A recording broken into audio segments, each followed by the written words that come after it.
Welcome to Open Mind Industries podcast, The Mind Unleashed. Sit back, relax, and unleash your mind.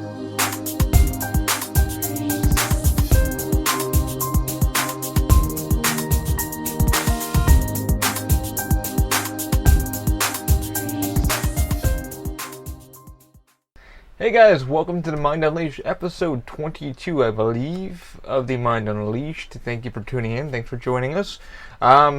Sorry, it's been a bit. I've been working and studying SolidWorks and working on a few things. Getting the DaVinci 1.0 back up and running from XYZ Printing. I'll talk about that. This is going to be more of a, I don't know what this podcast is going to be. It's going to be more of a, just me shooting the shit about certain things. Kind of just wanting to blab and just kind of have some fun. We'll see where she goes. But more likely, we talk about the XYZ, how the repair went with that, what are my options with XYZ, getting back with the Robo and working on some of that, working on some CAD, and what else? Oh, and maybe a fun tip about YouTube. What happened to me on YouTube was pretty funny. I was playing some GTA, and I'll talk about that. And that's kind of weird why that happened. But I'll talk about it. Anyway, as we always do, let's give a few shout out to my supporters. First one is going to be Lifty Ride Sharing App. Use our code TMUP for $15 off your first 3 rides. Yeah, so it's $5 per ride, so $15 off altogether. Use our code TMUP. If you want to become a driver also, please punch in our code. It helps us out, and we'll help you out with a driver bonus. You will get a nice driver bonus there. So definitely sign up for Lyft. If you're looking to make some money, and it's the holidays, trying to pay that stuff off.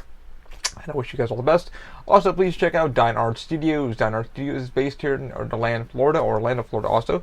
Weiss does any wedding photography, corporate events. He does video photography for any big kind of gigs you guys want to get professionally done.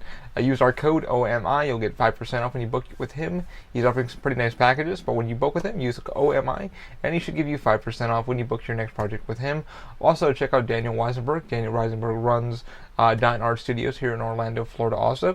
He does professional drone shooting. He's drone certified. So if you're looking to get some really good photography for anything kind of special event or maybe like a small kind of gig thing you're doing, definitely check him out. He also does professional photography, headshots, stuff like that for any actor here in Orlando, or somebody has a graduation coming up, or what have you.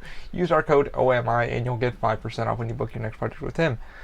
Alrighty, my jaw hurts there just from blabbing. Welcome to the episode 22 of The Mind Unleashed. It has been a fun one, crazy one. Just getting the house signed off on, and we'll be moving from this area soon. So if you guys hear some banging and booming, they just got a little construction going on for one of the apartments here that is getting worked on. Apparently the floorboards to the little balcony got all eaten up by termites, stuff like that. Not our place, but the one next door to us, so they're kind of in front of my window making some noise. So I apologize for that.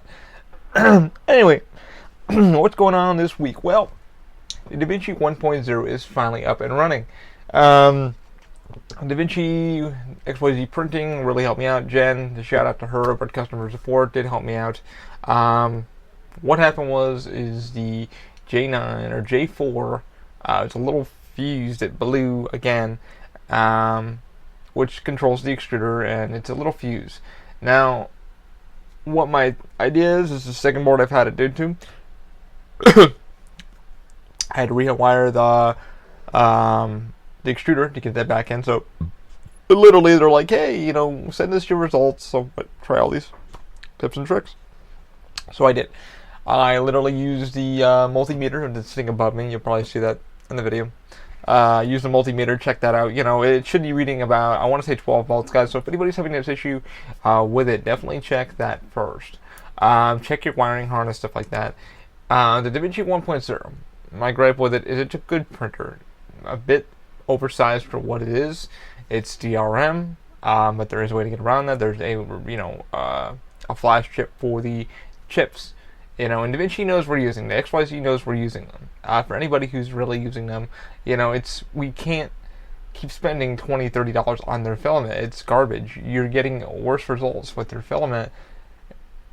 And I've spoken about this many times, and I've told XYZ, I'm like, your filament is shit. That's why I use Hatchbox, or I use something that I've been, studying or looking at, R&D myself. So that's why we do that. But a good printer nevertheless, but it does. Mine has broken down and gotten lost, and literally when the first time it broken down, it was a short in a wiring harness up for the X motor. Let's pray that doesn't happen ever again, and I'm hoping not. But we'll see what happens. Anyway, got the board back. I want to say about big Monday.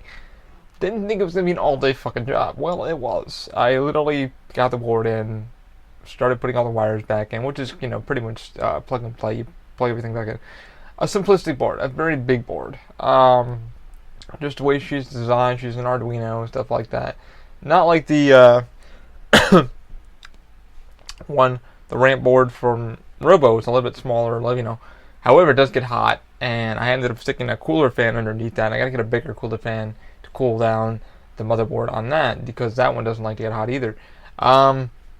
So once I got the DaVinci 1.0, all plugged in and play, took some videos, put that on Instagram, and I was like, okay, step one, and the hardest freaking part that I do not like, the DaVinci's starting to use, and I don't mind ribbon cables, I don't mind them, but it's a pain in the fucking ass, and they don't really short out that much, and I guess that's why people use them a lot. Back in the 80s, you had your IBMs, your 1990s, you had your ribbon cables for your printers, stuff like that, and that's a good reason because they're very flexible and they barely short out, stuff like that. However, XYZ is using that part for their pardon me, for the chip, the DRM chip that you have to put the cartridge in, and it reads that, so you got to plug that back in.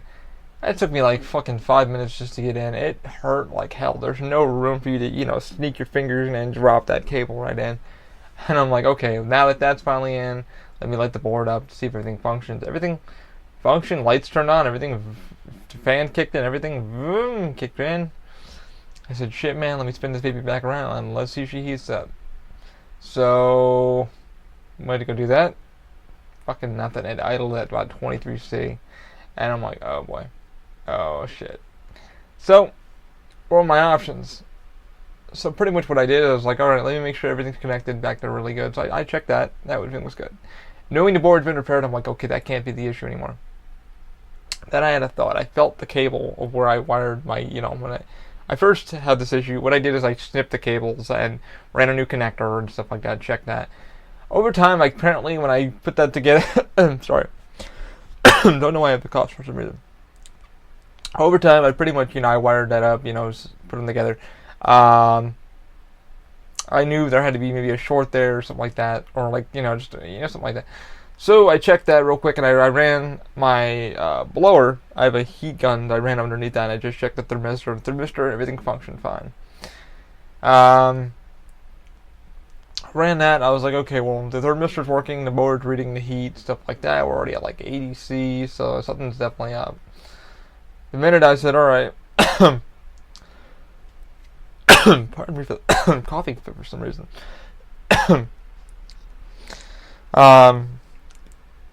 So I ran all that, checked that, then I was like, okay, let me snip the wire. So I felt that there was, something came loose in my wiring. So I had to go back there and redo that, super glue everything, reheat shrink, everything like that. Boom, started working immediately. I was like, oh, thank God. By the time that was all said and done, rewiring, getting all this new stuff, cables clipped, the extruder cleaned. My extruder actually had a clog too, so the problem when the extruder did die, I had to the board sorted out. And the reason why the board sorted out, here's my theory, is that I was doing a GoPro video, like a time lapse, with the LED strip lights that they have installed in here, so I can, the video got it has, color and brightness. Left that on, didn't turn the power saver light. So I'm guessing it was pulling too many watts of heat, and it was kind of idle the heat and stuff like that, and it's got idle bed, stuff like that. The power supply can't do that, and that's when the fuse blew, and there's no way to reset the fuse or anything like that, so it was like, ah, shit. I was like, crap.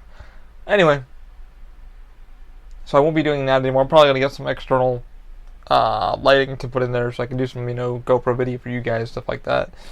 But once I get all the wiring in, it was about 8 o'clock, everything started functioning again.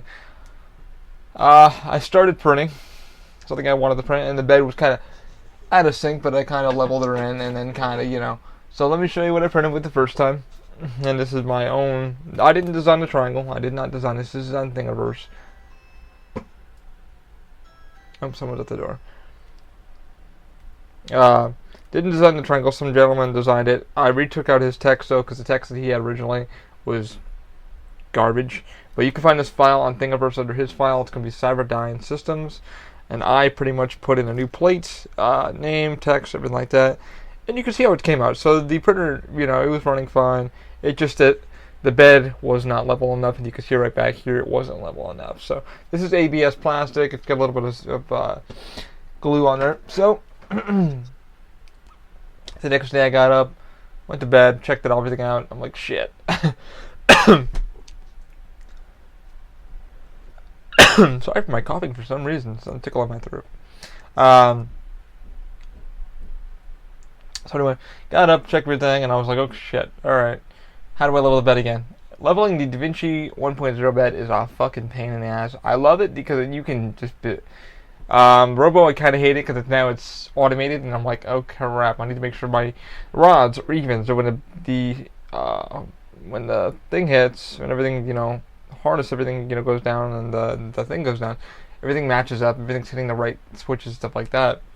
It takes a bit to get this baby ironed out, and I thought, you know, I don't have to touch this thing for a couple months, but it's tweaky, so spent another fucking couple hours doing that, getting it finally tweaked in beautifully, and now it sticks to the bed beautifully.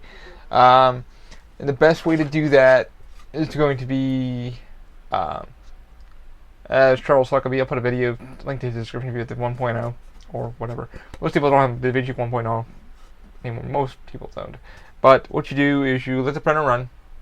As it's beginning to ready the print, it levels, puts the bed where it needs to go, put the extruder when you turn the printer off. Okay. Before you turn the printer back on, bring your extruder back to where it needs to go to home base so it can hit the sensor, and the printer will just stay there. So now you know where your extruder needs to be. From there, you adjust each one of your levelers, and then you can use a piece of paper, or you can just eyeball it. What I pretty much did is I kind of eyeballed it. I use the paper technique, but I don't really like the paper technique. I usually run a calibration print from Thingiverse, and usually try to get it as tight as possible. From there, when you see where it prints, you can see how hard it's pushing in. But now I have that all figured out, and that's a pain in the ass to get the back end of the bed, because you can get the front looking good, the sides looking good, but there's no screws in the back, so you kind of need to even out your side screws a little bit. Anyway, so now that that was all said and done, I laid down some glue. I have a little glue adhesion here. What it pretty much is just glue, 5 glue sticks and some water. And I take a paintbrush and I just kind of wave that over the bed. Stuck to the bed really, really good. And this was my own plate that I made for myself, and it's going to be going in my little collection for Terminator stuff. Probably going to paint her up. It is ABS plastic. Printed out about 50% infill. Loving it. Only one part here that I kind of effed up on. It's 2008 to 2017. The 1 and the 7 came out kind of weird, but other than that, I mean, it's really small details. So if you guys are getting into, lettering,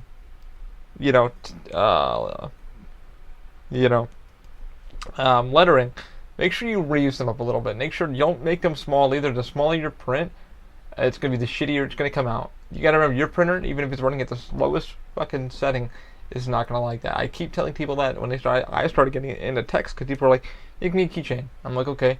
And I fucked around with it. I made print like that, and the printer and the extruder does not like that. It prints so fast, guys. So remember, if you're going to do it, make sure it's wide enough, and make sure, like right here it says No Fate, right there. And I knew how to put that in, and I pretty much extrude my lettering. So if you're going to get into that, make sure you're extruding your lettering. You can push it in. Just make sure it's wide enough. Make sure, the printer has time to make sure, it's going to be able to close it. The reason why I put this at 50% info is because I knew the lettering and stuff like that. And so be very careful when you're doing lettering. And it looks cool on the program. It does, but however, when you get into the modeling, the 3D printing program, it's going to go, that's kind of small. You got to remember, that head's moving about 30 millimeters a second. It's going to fuck something up. So just be wary of that if you're getting into, just doing keychains and stuff like that for your hobby and stuff like that. You're just either extruding or you're making your letters wide enough. That's one thing, one tip I'd like to give to everybody, because I've dealt with it quite a bit, and that's what I kind of do for my shit. But it came out really good. I'm probably going to paint it or something like that. Maybe just leave it like it is, put it in the case. next to all my other Cyberdyne stuff. But yes, I just sort of showed XYZ printing what the printer did. They were pretty happy. My friends loved it. They're like, "Oh, cool! You finally made yourself one." Tried doing it on the Robo at a PLA, and I had a couple issues. And I'm like, "Damn!" Still trying to figure out what's going on with the PLA. But I was able to get some NinjaFlex stuff done for a colleague from work. She has been begging me to work on some stuff for her. And this is just pretty much a simple, about 100% in fill. This is a Cheetah from NinjaFlex. It's very flexible. This will be going over her crutch handle or cane handle. And I'm going to cut around it with a X-Acto knife and then kind of get this to her for now until we can look at the handle more and look at the grip more. The grip is quite fucking weird how it's designed. The company that designed it, they don't really think it's just hard rubber, and she's got severe arthritis, so there's nothing to absorb the shock. So when her cane goes down, you got to remember when you're wearing a crutch, it travels through your whole entire hand, your arm, everything, and it hurts your hand. I mean, you got to remember, some of you, when you hit I'm only 31. I have arthritis in my toes. I have arthritis in my knee from weightlifting and stuff like that. Arthritis does not. It does not discriminate against anybody, color, age, whatever. It comes when it comes, man. I one friend's got it, and he's only 16, and he was like, "Man, I didn't know." I'm like, "That's arthritis, bro. That's because he played a lot of sports, and he got hit and cracked and punched, and it's just your bones going, hey, guess what? Guess who's here now?" So, yeah, I'll be putting these on probably this week for her. But I do see her probably Sunday or Monday, whenever I get to head over to Universal to do that, and hopefully she'll have that. That will give her some, some relief for the time being. This stuff prints about, I want to say 30 millimeters a second. 240 C on the extruder, no heat on the bed, and the glue stick stuff that I designed or I made because I was too lazy to go out and buy Wolfbite, which is from Airwolf. Not lazy, it's just kind of expensive, and I'm like, is that stuff really going to work? And I don't know. I mean, it looks like it works in theory, and it's a nice glue adhesion, but I'm trying to get into things that we all can afford instead of going out and spending $30-40 for a canister, and we gotta buy more of it, and it's like there's gotta be a cheaper solution. And sadly I like the glue stick idea because I wanted to get some of the bed pads, but I don't know how long they're gonna last. I asked people on the podcast previously or on Instagram. I was like, if anybody knows anybody who's selling these or looking to punch some business, send some my way or send me a link to their stuff so I can get a good idea of it. Nobody sent me anything, which was kind of sad. And a couple companies were like, sent me something, and they just put a like to it. They didn't send me their info or anything, and like, hey, we'll only give you $5 off. You should go buy one from us or try ours, and nobody gave me an idea of what to do. So I am pretty much printing on glass, which I like, and then using glue stick. The way I recycle my stuff is I use a spray gun, and I'll spray the glue, and I'll just tap it, so it's nice and tacky, and then I'll do my print, and that forces the ABS, PLA, and NinjaFlex not to warp at all, so I don't have any warping. And that's pretty much what Wolfbite is. Wolfbite is pretty much, it helps you do that too. You just paint on whatever your printing area is going to be, and you do your print. But I don't know how exactly that works, so don't hold me to it. I don't know how exactly how many prints you can use with the Wolfbite, or if you need to lay down every print or what have you. But I think the glue stick idea is much better. It's much more cheaper. I think I bought a pack of 30 of glue sticks from Amazon for under $6 for 30 of them, and instead of paying $20, so I did get a couple add-on things to get the thing, but you can understand how cheap that is instead of and it's reusable. I can get a couple prints from it, but I made this little concoction, like I said, with water and glue stick. Seems to be working. I'll just paint it on, and I let it sit for a couple minutes so it dries a little bit. I'll make it sure it's nice and tacky, and it works. I think I just need to adjust my recipe, which is water to glue mixture. But I think we have something there. I think it's easy to use, and it's cheap to make. I mean, everybody can use it, and you're not dealing with your tape. You're not dealing with fighting a damn print. All you need to do is heat the bed up a little bit, and it usually comes right off. When the bed's cold, it's gonna come right off for you. But it usually holds it there for a long time. But yeah, that's what I've been pretty much working on. The XYZ is running again. It's moving. It's grooving. Been printing with the Robo. I put a fan, about a 15 mil fan, underneath the hot glued it underneath here. As you can see, I put the risers on the Robo, and it cools down the Merlin board and kind of keeps that cold. I need to get a bigger fan though, because when I was printing, I was printing the nameplates. I was getting some pretty good results with Simplified 3D and stuff like that. You're able to monitor the commands and what's going on as it's printing. The problem was there is that I would get halfway through print, and all of a sudden the printer would just and stop for a minute, and then would have a brain fart, and then it would come back.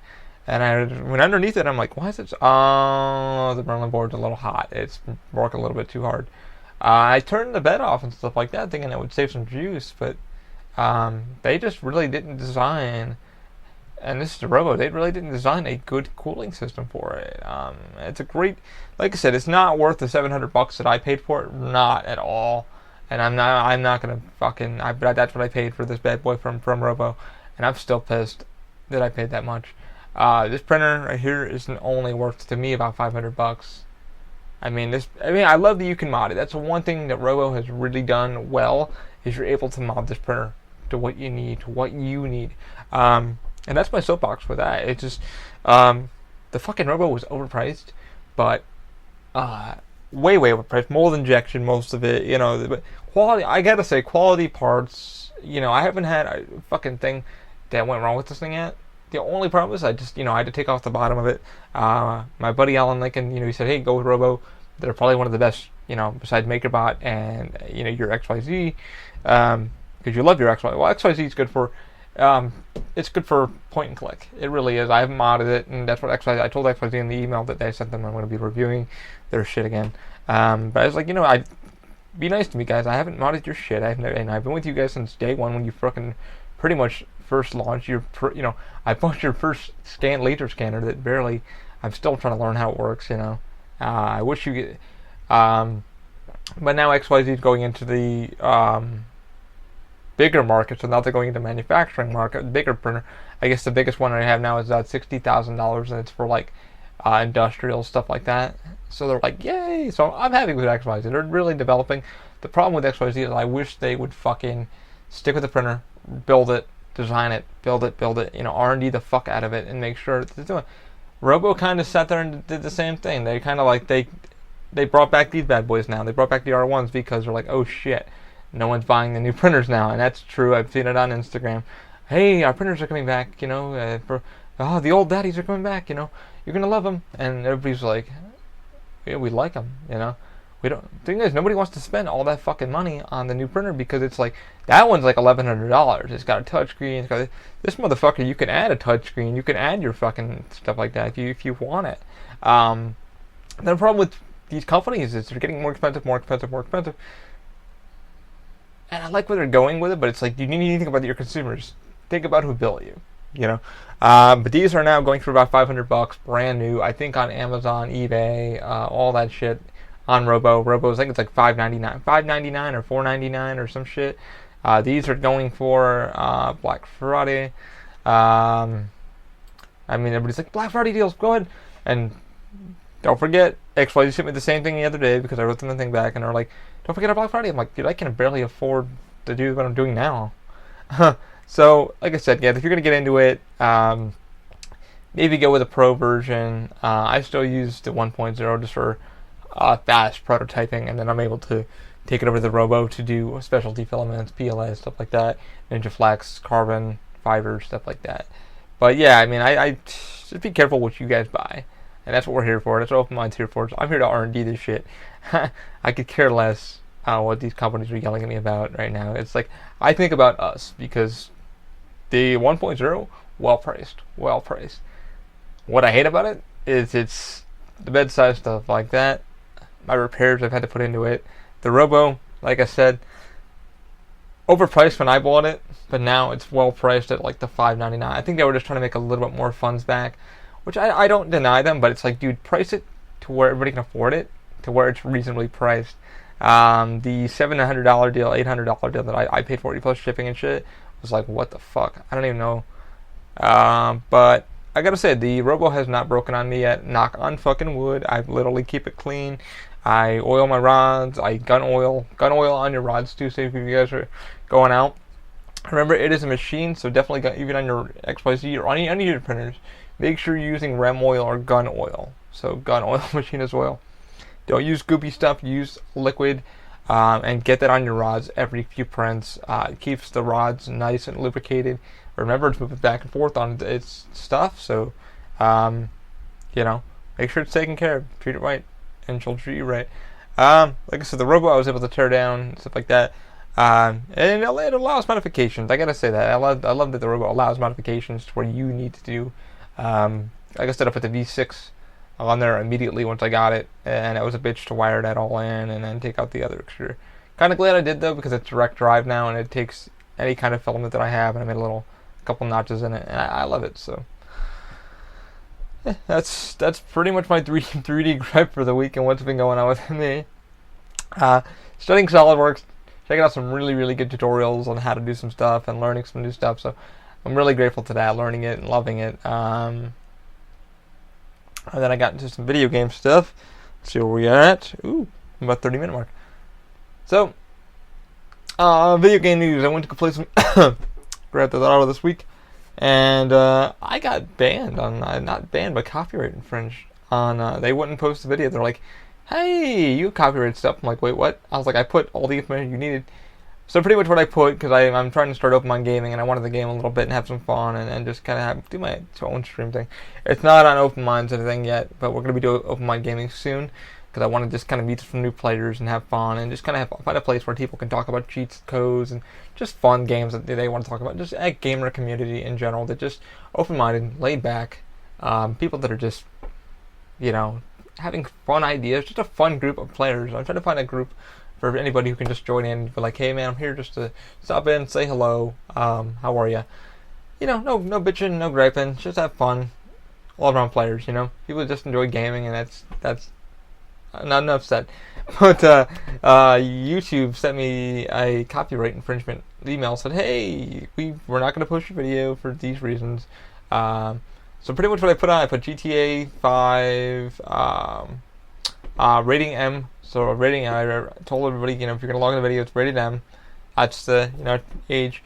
I told them strong language and graphic. So I put that in hyphens, and then I put watch at your own risk, and then I just wrote thinking nothing of it. All of a sudden, I guess somebody put a thing saying, hey, that's pretty. No, you can't have that. So.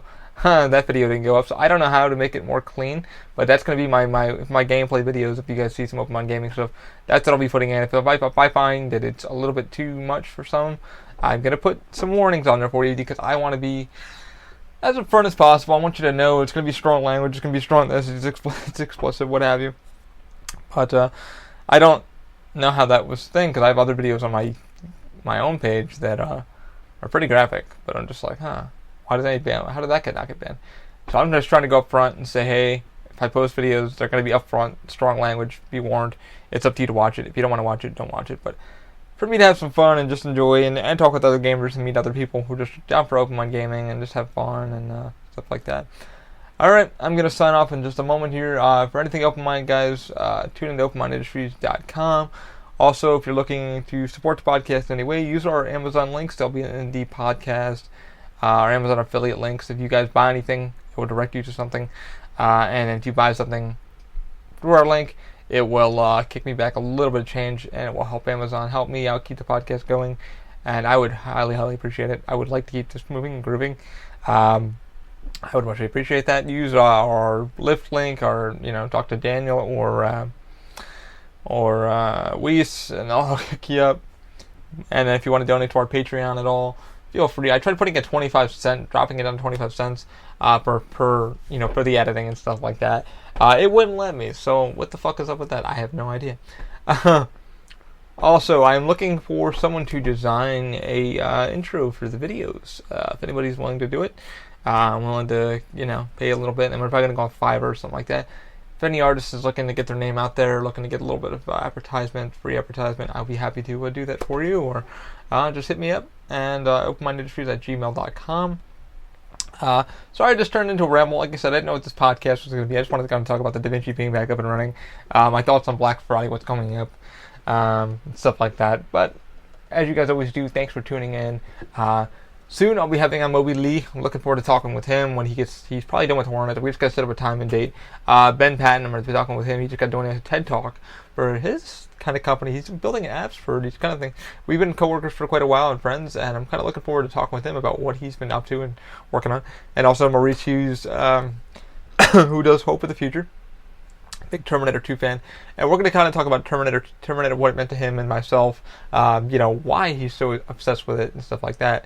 So expect more better podcasts coming, and if anybody would like to put a question into the podcast, or maybe just have it sit down with me and just kind of geek out for a little bit, you are more than welcome to do that. Hit us up on openmindindustries.com, click on our Gmail, openmindindustries@gmail.com, or if you want to hit me up on Twitter, hit me up on Twitter with your official OMI.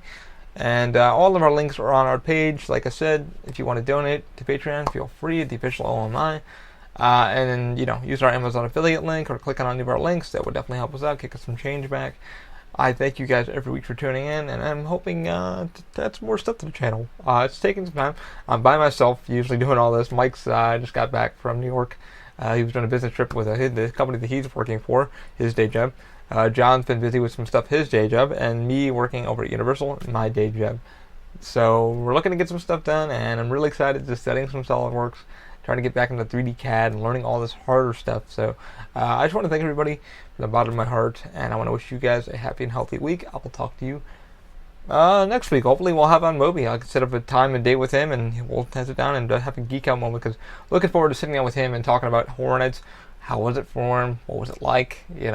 And what he's working on in his podcast, or not his podcast, but his YouTube stuff. So definitely check Moby Lee out. I'll probably have him on next. I'll probably give him a text in a little bit and see what's going on. But thank you guys so much. If you guys want to see some more time-lapse videos and stuff like that, I'll be doing more of those, because of just editing and stuff like that. That's why I'm asking for a little bit of funds, so it pays for some of my downtime to do all this. It takes a bit for me to add stuff in.